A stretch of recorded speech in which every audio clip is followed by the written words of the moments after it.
Sciutto, and I've been an actor for, well, a really long time. Here's my number. Call me. I've worked with some of the most famous people in Hollywood. Anything unusual occur? Define unusual. And taken on some roles I'd rather forget. Now my industry friends join me with their stories of faking it, making it, and taking it in Hollywood. And now, here's Nellie. Welcome to my podcast, 50 Moments, Faking It, Making It, and Taking It in Hollywood as a Working Actor. It goes along as a partner to my book of the same title, which you can find on Amazon. And I like to label each chapter after an experience I've had. And this chapter and podcast is called Survivor. And no, it's not about me being on Survivor. I did audition. I never made it to the show. But it's about how when reality shows became a huge portion of all the jobs in Hollywood, I thought, how can I reinvent myself? And to do that, I became a host on the Style Network, E! Entertainment. I hosted game shows, and also at HGTV. So today my guests are two people I've known for quite a while. Loren Ruch, who is head of production and development at HGTV, and my friend Ron Corning, who is a newscaster, a host, and all-around entertainer. So let's get started with the show. Loren, welcome to the show. Thank you. Thanks for having me. I'm so happy to be here. Same here. And you know, Ron obviously knows you. The funny thing, yes, audience, is that we know each other. All of us know each other on a friendly basis as well. Yes. Yeah, Loren and I we know each other from different places in our lives, which is even more interesting, that it's all kind of coincidence that we're all friends with each other because we know each other from different parts of our lives. Well, and it proves it's a small business in many ways, regardless of what sector of it you're in. Nellie's an actress and you're in programming at HGTV, and I'm kind of a news guy, but at various times we've sort of cross-connected and wanted to work with each other in various ways. You and I met at the wedding of I'm going to say a former mutual friend, who's now like on the lam from the law for allegedly running a real estate scam. We won't get into that, but yes, but see, even at the strangest of locations, you can meet someone that's going to be your friend for life. So everything does happen for a reason. Exactly. And I met you doing Crowded House on HGTV, one of my favorite jobs. Love that Which was show. so fun. And it was cast by my best friend, who happens to be one of your best friends, who we've known for a long time too. So it's a funny little small world. It is. And we have to say Jill Bandemer is the casting person. And by the way, one of my most fun nights in my life was her 50th birthday party in Vegas. Oh my God. You're not supposed to talk about it. What happens in Vegas stays in Vegas. No, it was so fun. We went to see Cher. We saw Cher, and it was like one of those nights that it was just electric. We had so much fun together. We had great seats. We were dancing through the night. That was a blast. It was so fun. And somebody knew the backup dancer, so we got the second row. Right? Somebody. At any rate, I was staring right at Cher, and I was like, damn, she looked good. She looked good. So, Loren, tell us how you got to HGTV, because you've had, a varied career as well. Yeah, I have a kind of a strange background in that I started off very early on working in game shows. I was a contestant coordinator, and one of my very first jobs was at Love Connection. So I was 21 years old, and I was matchmaking for people at Love Connection. But what happened was, after a few years of working in the game show world, I felt like I loved what I was doing, but I was basically being hired for my personality, and I really wanted to use my writing skills. I wanted to learn how to be a producer, and I worked my way into production of daytime talk shows and eventually news, which is where Ron and I have in common. I was at Good Day LA for 11 years, and which became a nationally syndicated show as well called Good Day Live. And from there, I saw an opportunity arise at HGTV where I would be producing lifestyle content for HG. And it was a dream of mine to work in this world. And so I took that opportunity, and then I've worked my way up from that role, and I'm now overseeing the programming team at the network. So it's been quite a great journey. I remember, Loren, when you and I met, it was spring of 2006, and I was at ABC, and I was at that time getting offers for other things and turning a lot of things down. And I ended up in that fall of 2006 at Good Day New York. You were living in Knoxville. That's where Scripps at the time, I think they are in part still headquartered there, but Scripps was headquartered there. HGTV and the Food Network were Scripps networks. And you were living there with David. And I think at the time, you, for whatever reason, you may or may not remember, weren't feeling totally fulfilled in whatever that role was, and you were feeling like maybe you needed to get back on the news path. And the executive producer job at Good Day New York, the counterpart to Good Day LA, opened up. And I was like hard pitching you for that job, and you were that interested in it. And it wasn't meant to be. It's a good thing they blew that show up, and we were all casualties. And you and I could have been unemployed together, but instead you stayed the course, and it just evolved over time, a move to New York and now everything else that you're doing. Where was the shift there for you, and are you glad you sort of waited it out? It's a good question. The first job I had within this network was as the executive producer for our in-house production company. So what that means is I was producing some shows that would be on any of the Scripps networks, which were HGTV, Food Network, Fine Living at the time, DIY, a number of the networks. But I really, really wanted to be a network executive. I wanted to oversee multiple shows and represent the network. But it's a hard transition to make. And I really had a guardian angel on my side, because the head of the programming team at HGTV came to me and said, I like the shows you're producing. Would you ever want to come over to the network side? And that happened shortly after you and I had the conversation about me feeling stuck in the position prior to it. And so I took that position on the network side as a director of programming, and they moved me to New York from Knoxville. And from that point on, I've been headfirst. I love this content. I love home content. I was a weird kid that spent my weekends going to open houses with my family just because I liked looking at houses. So it kind of, everything happened the way that it was meant to happen. It just took a little bit of time to get there. And by the way, HGTV has grown to be like one of America's favorite networks. It really is. People watch it. It's what everybody puts on in the background. They watch it, but I mean, they also put it on the background 24/7, right? Yes. So how do you feel about that? How did you grow it to that? It's kind of exciting. It's funny. We used to consider ourselves like the best background on television. Like if you go to your dentist's office, you'll see HGTV on your TV.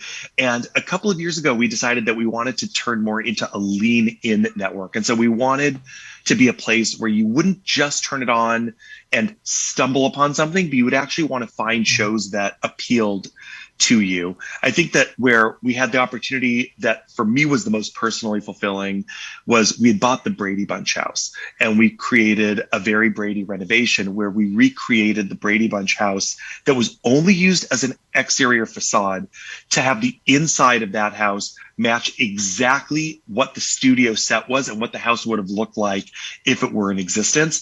And it was a huge ratings hit, and it made us realize people will come to HGTV to watch that special show, to watch something that excites them.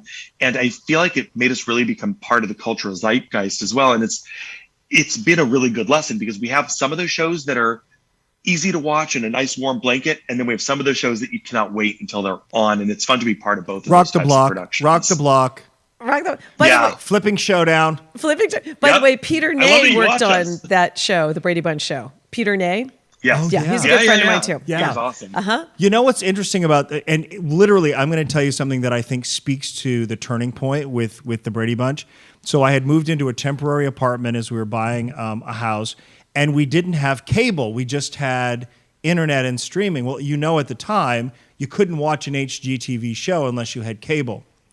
Let me tell you, I went through hoops to figure out how I was going to watch this show without having cable, and it turned out my partner Luis has AT&T on his phone, and you get the app, or you get to watch a certain number of cable channels through the app, and we're mirroring the show through his phone and Apple TV. And I said, this is a turning point for HGTV, and I was so proud of you to know you were part of it. I thought, if I'm working this hard to seek it out, this is proof that if you do something really good, people will find it. And to advance it one step further, this Discovery Plus app with a library of HGTV content and a range of other networks.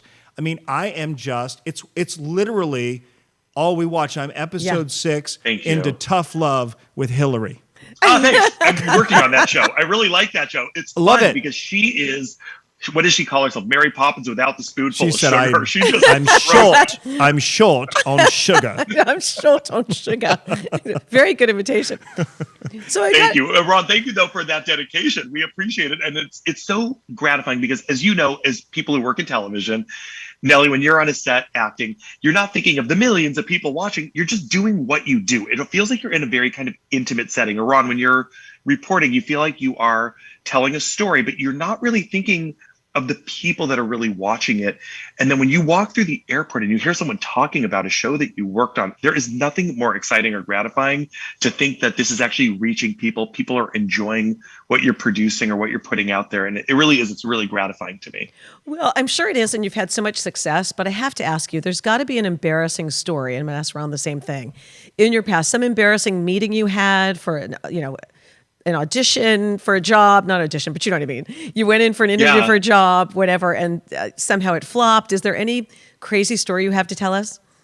There's one that comes to mind that was probably more horrifying than embarrassing, but it's a good story. We were doing a live version of the HGTV Dream Home giveaway years ago. And what happens at that is we brought in 3 people who were the only 3 people that were picked in the sweepstakes. One of them was going to ultimately win the house, and they were going to win it live on television. What we did not realize, we'd already set up the set. We were at this remote location, and the satellite truck got stuck coming up the hill to the house 6 hours before we were going to hit air, and we had no idea what we were going to do.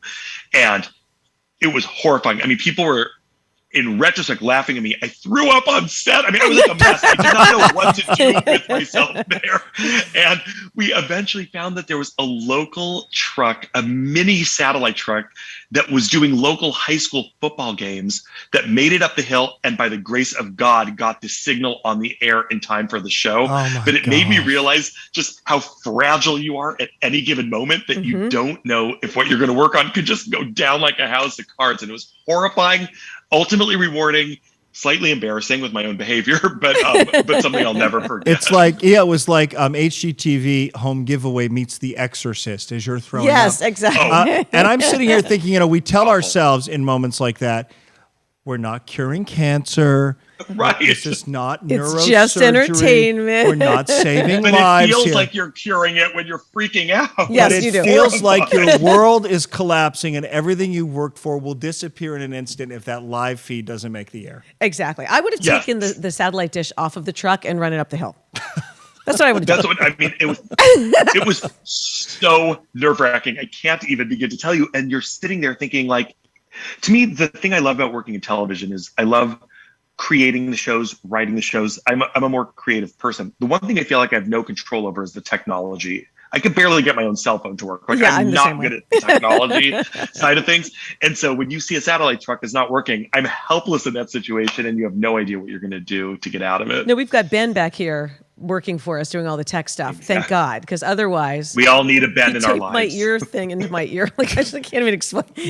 That's why I so admire, and Loren, I'm sure you've been in many a radio studio, my friends in radio, the way they're able to sit there and converse and man everything and take a call and rewind it and insert it. And, they're it is a skill. They're the true Ron, one-man band. Did you start working in like smaller markets? Because I know that in people that work in news when they're young, they're oftentimes like running their own teleprompters and their own cameras. And it just amazes me that people can be both focused and doing all of these things all at the same time. And it never is, it's seamless to the audience, but it must be overwhelming. Well, it wasn't necessarily seamless for me.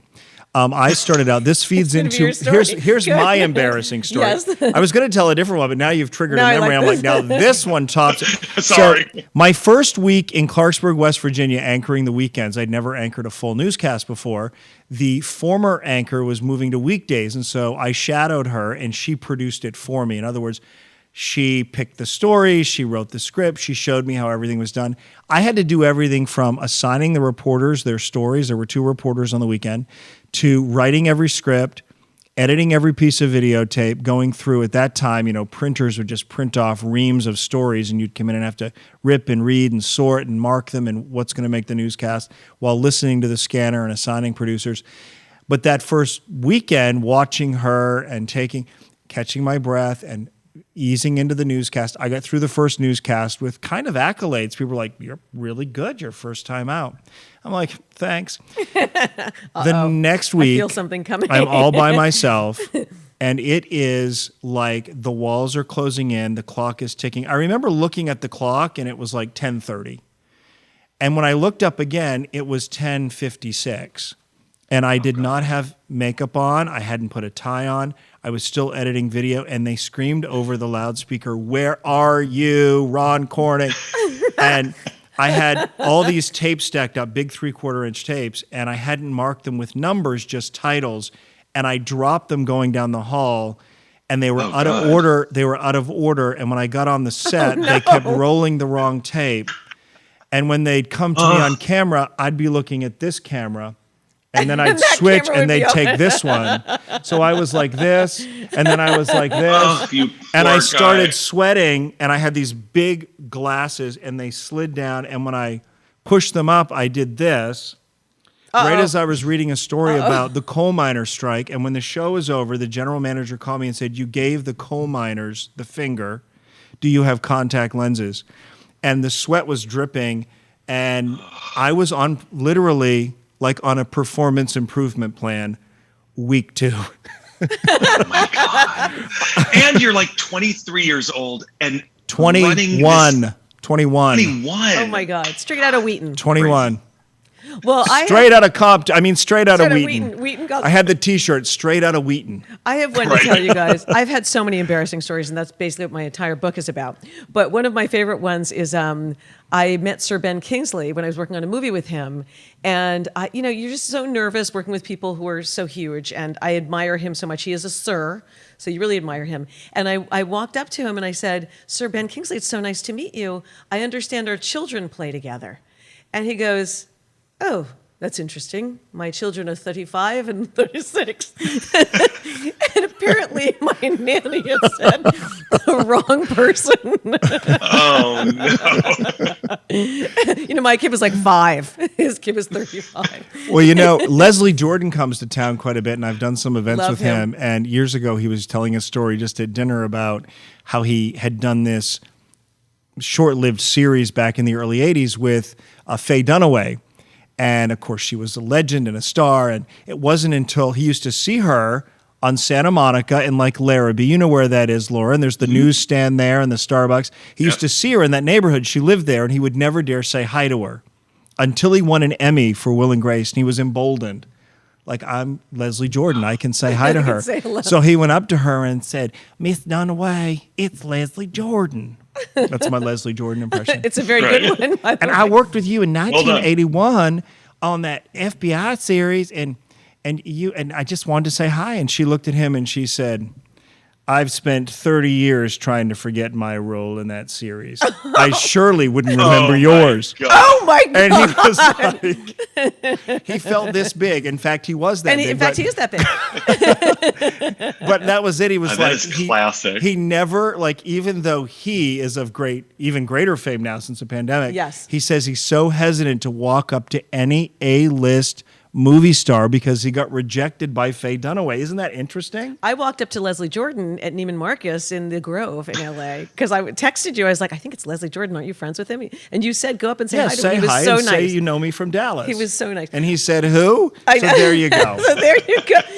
He said, "I'm trying to forget that memory." Exactly. I've been trying to forget that guy for the last 5 years. So, Loren, surely you come to Texas for work.